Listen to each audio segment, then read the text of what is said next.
There's a phrase you sometimes hear in houses that have let rooms for generations. It's said lightly, almost fondly. He never checked out. And you're meant to smile, because it isn't frightening. It's simply known. In Halifax towards the end of the 19th century, terraced houses climbed the valley sides in soot-dark rows.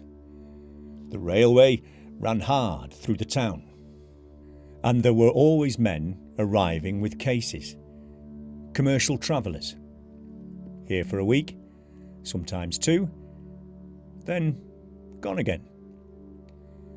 In one such house, a widowed landlady let 2 rooms upstairs.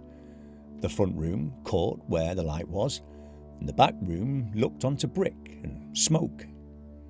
It was the back room he took. He paid weekly, in coin, neatly counted. Boots left a line beneath the stair. A modest appetite, a quiet nod at breakfast. A sample case resting beneath the bed. Little post, even fewer callers. One morning, he didn't come down. The landlady assumed he'd left early. The boots were still by the door. By evening, the silence upstairs had changed its weight. He was found in the narrow bed beneath the sloped ceiling. No disturbance, no struggle. Likely his heart or illness taken quietly in the night. There was no family to send for.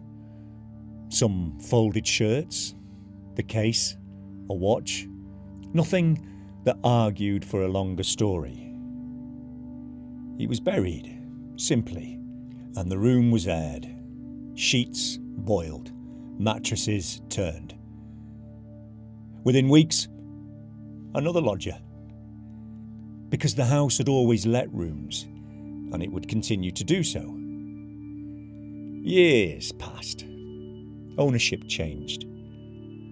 Still, travellers came. And in houses where the stair turns tight and the door never quite square to their frames, certain hours begin to repeat themselves. A board on the landing gives the same late moment. A door eases open, though the latch has been adjusted twice. On damp evenings, a trace of tobacco lingers in the plaster near the ceiling.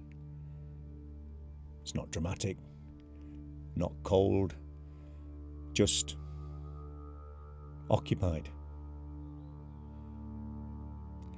When people hear the old telling, they don't feel fear. They feel something else. He was polite. He paid. And he smiled.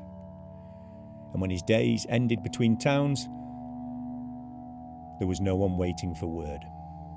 Perhaps that's what the house kept. Not a spirit, but a pattern. The faint outline of a man who never quite belonged anywhere else. And that's Giles, signing off. And if you ever stay somewhere that feels quietly in use, and you hear a door shift on the landing, listen. Some houses don't keep ghosts. They keep the hour that someone used to come home.